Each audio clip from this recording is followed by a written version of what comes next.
रहमतुल्लाहि व बरकातुहू। अज़ीज़ तलबा, आज हम सबक नंबर 2 अददों का इल्म पढ़ने जा रहे हैं।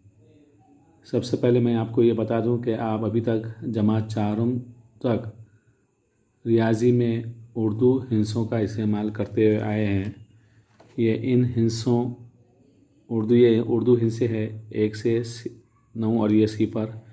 इन हिस्सों से हमने रियाजी के जो भी अमल हैं, तफरीक, जमा, तक़सीम वग़ैरह, इन तमाम अमल को हमने उर्दू हिस्सों का इस्तेमाल करते हुए किया है।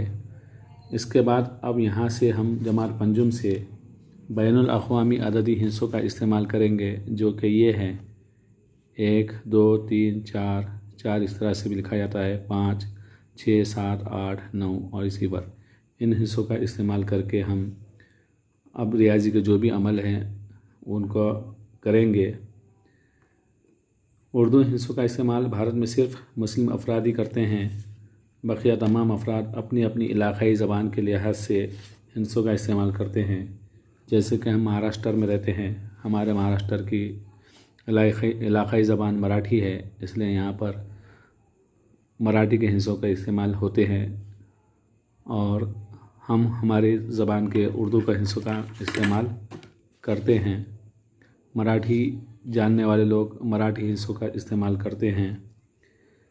उसी तरह मुख्तलिफ़ ममालिक के लोग अपनी अपने मुल्क में जो ज़बान इस्तेमाल होती है उन ज़बानों का इस्तेमाल करके हिंसी आदात पर अमल करते हैं। जैसे कि यहाँ हम आपको बता रहे हैं, ये चीन के हिंसे हैं। 1 इस तरह से, 2, 3 इस तरह से लिखा जाता है, 4 इस तरह से, 5, 6, 7, ये 8, ये 9 और ये 10 इस तरह से यहाँ पर हिंसों का इस्तेमाल किया जाता है। इन हिंसों का इस्तेमाल करके वो लोग अपनी ज़बान में रियाजी पर मुख्तलिफ़ अमल करते हैं।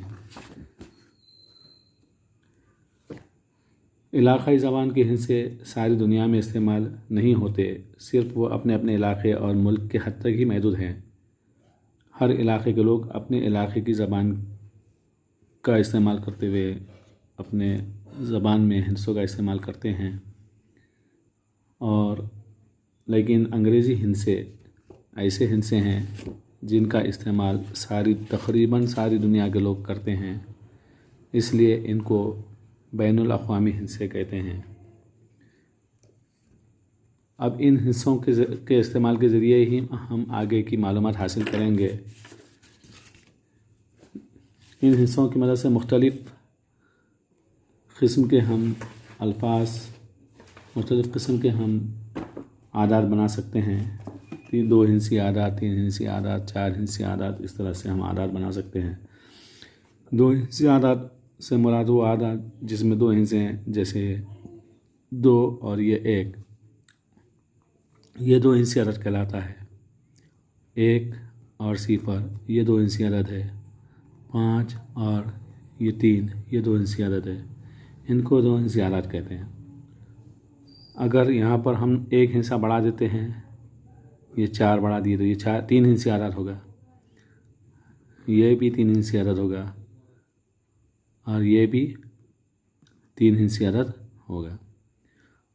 इसी तरह 4 हिंसी आदात, अगर इसमें हम दाएं या बाएं जानिब की किसी भी तरफ से अगर कोई एक आदत बढ़ाते हैं, जैसे कि यहाँ पर 2 बढ़ाए हमने, तो ये 4 हिंसी आदत होगा।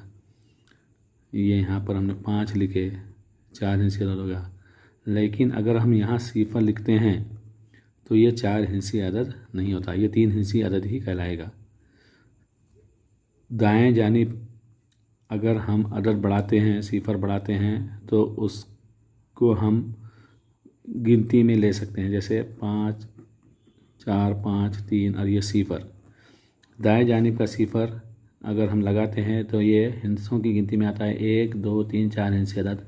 लेकिन बाएं तरफ का जो सिफ़र होता है उसको हम हिंसों की गिनती में नहीं लेते हैं। 1, 2, 3 आदद ही होते हैं। इधर सिफ़र का मतलब यहाँ पर चौथे मुकाम पर कोई भी अदद नहीं, सिफ़र के मायने कुछ भी नहीं है, यहाँ पर कुछ भी नहीं है, इसलिए यहाँ इधर का सिफ़र कोई मायने नहीं रखते। इधर हम कितने भी सिफ़र बढ़ाते चले, ये कोई मायने नहीं रखते। इस तरफ के सिफ़र अगर हम बाएं तरफ कितने भी सिफ़र बढ़ाएंगे तो उस अदद को हम 3 हिंसी अदद ही कहेंगे। अगर 1 हिंसी अदद है, ये एक सिफर के आगे एक इधर लगा, ये 1 हिंसी अदद ही कहलाएगा। अब हम इधर कितने भी सिफर बढ़ाओ, कहीं तक भी कितने भी तादाद में अगर हम सिफर बढ़ाते हैं तो ये सिर्फ 1 हिंसी अदद ही कहलाता है। लेकिन अगर हम उसके दाएं जानिब, एक के दाएं जानिब एक सिफर लगाते हैं तो ये 2 हिंसी अदद हुआ, और एक सिफर लगाए तो 3 हिंसी अदद हुआ, और एक सिफर लगाए तो 4 हिंसी। इस तरह हम इस तरफ जितने सिफर बढ़ाएंगे उतने हिंसी अदद ये कहलाएगा। लेकिन बाएं तरफ सिफर बढ़ाने पर उसकी अदद की कीमत में कोई इजाफा नहीं होता, इसलिए उससे सिर्फ 1 ही कहते हैं।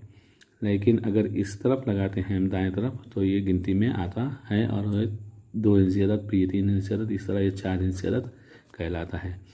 अगर आपको हमने कहा कि 5 हिंसी अदद बनाइए, आपने ये 1, ये दूसरा, ये तीसरा, ये चौथा और ये 5वां, इस तरह से आपने ये हिंसे लिखे तो ये 5 हिंसी अदद बन गया। लेकिन अगर आप इस तरह से लिखेंगे, सिफर ये लिखेंगे पहले, फिर ये 4, 2, फिर 4, 1, इस तरह से हिंसे लिखेंगे तो ये 5 हिंसी अदद नहीं हुआ, ये सिर्फ 4 हिंसी अदद हुआ। इधर का सिफर होने से सिर्फ इसको हम 4 हिंसी अदद ही कहेंगे। लेकिन इधर दाएं तरफ जो सिफर होता है उसको हम गिनते हैं हिस्सों में, इसलिए ये 1, 2, 3, 4, ये 5 हिंसी अदद होता है। इसी तरह आपको अगर हमने कहा कि 3 हिंसी अदद लिखिए, आपने 1 सिफर और ये 2, इस तरह से 3 हिंसी अदद लिखा तो ये सही होता है। अगर आपने 1, 2 सिफर इस तरह से लिखा तो ये भी सही होता है। लेकिन आपने सिफर 1 और 2 इस तरह से लिखे तो ये 3 हिंसी अदद नहीं कहलाएगा। ये 3 हिंसी अदद हुआ, ये 3 हिंसी अदद हुआ, लेकिन ये 3 हिंसी अदद नहीं हुआ।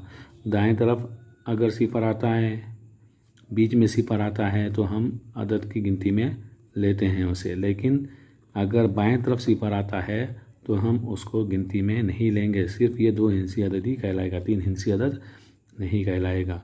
अगर आपसे कहा जाए कि आप 4 हिंसी अदद बनाइए, कौन से भी 4 आदाद लेकर आप 4 हिंसी अदद बना सकते हैं। जैसे हम यहाँ ले रहे 1, ये 2, ये 3, ये 4, जो आपको चाहे, आपको जो लगता है लेना है वो आप ले सकते हैं, ये 4 हिंसी अदद होगा। अगर आपको लग रहा है कि यहाँ पर 1, 2, 3 ये और यहाँ सिफर लो तो भी ये 4 हिंसी अदद हुआ। अगर आप चाह रहे हैं यहाँ पूरे 1 के दाएं तरफ तमाम 3 सिफर लगा दिए तो भी ये 4 हिंसी अदद हुआ। लेकिन अगर आपने 3 सिफर बाएं तरफ लगाए और दाएं तरफ 1 लगाए तो ये 4 हिंसी अदद नहीं हुआ, ये सिर्फ 1 हिंसी अदद होता है। ये 4 हिंसी अदद है, ये 4 हिंसी अदद है, ये 4 हिंसी अदद है, लेकिन ये 4 हिंसी अदद नहीं है। ये कितनी हिंसी अदद है? 1 हिंसी अदद है। तो याद रखिए, बाएं तरफ सिफर कितने भी हम लिखते जाएं तो उस अदद की कीमत में कोई इजाफा नहीं होता, वो अदद जो का वही रहता है, या उसको सिर्फ हम 1 हिंसा ही कहते हैं। लेकिन अगर उसके दाएं तरफ अगर हम सिफर लगाते चलें तो वो बढ़ते उसकी कीमत भी बढ़ेगी और हिस्सों की तादाद भी बढ़ती जाएगी। इस तरह हम जो तो आदाद, मुख्तलिफ आदाद को हम लिख सकते हैं। अगर आपसे कहा जाए कि 1, 2, 3, 4, 5, 6, 7, 9 सिफर, इन हिस्सों का इस्तेमाल करके कोई अदद बनाइए, 3 हिस्से अदद बनाइए बोलकर आपको कहा गया, तो आप इस तरह से कोई भी इसमें के 3 हिस्से लेके बना सकते। जैसे हमने यहाँ से लिए 6, यहाँ का लिया हमने सिफर, यहाँ का लिया हमने 1, ये बनकर 3 हिस्से अदद। अगर हमने इस तरह से लिए 7, ये 3 सिफर, ये भी 3 हिस्से अदद बन गया। अगर हमने इस तरह से लिए पहले सिफर फिर 5 और ये 3, तो ये 3 हिस्से अदद नहीं हुआ।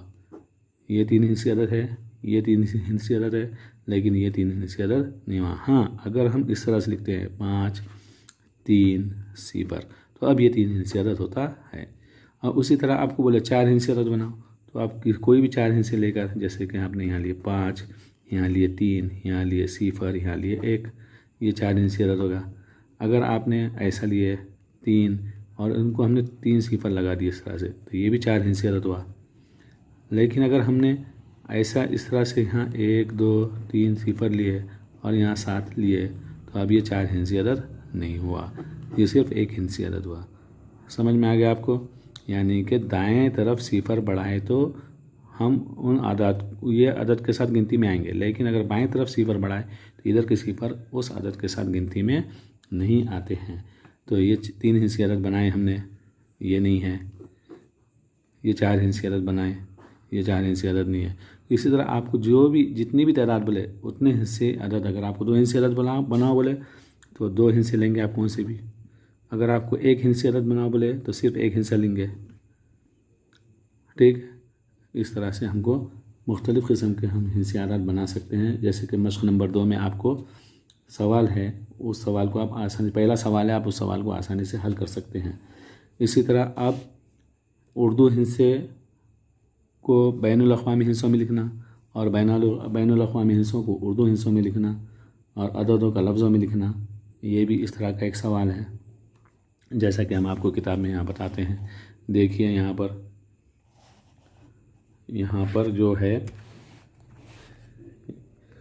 कि उर्दू हिंसे हैं उनको बैनुल अक़वामी हिंसों में लिखना है और अददों को लफ्ज़ों में लिखना है। देखिए यहाँ पर ये 2359 है, 2359 को बैनुल अक़वामी हिस्सों में लिखा गया और उसको फिर ये 2359 इस तरह से इनको अददों को लफ्ज़ों में लिखा गया।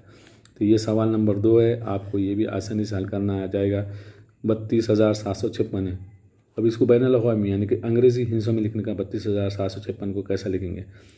जिस तरह से ये 3 है, ये लिख दिए 3, ये 2 है इस तरह से, उसके बाद ये 7 है, उसके बाद ये 5 है, उसके बाद ये 6 है, ये लिख दिए। ये होगा बैनुल अक़वामी में। कितना हुआ ये? 3 अदद के बाद 3 अदद इकाई रही सैकड़ा, उसके बाद जो अदद आते हैं कॉमा लगाया गया, देखिए यहाँ पर कॉमा है, उसके बाद की जो अदद है पहला और दूसरा ये 1000 का है।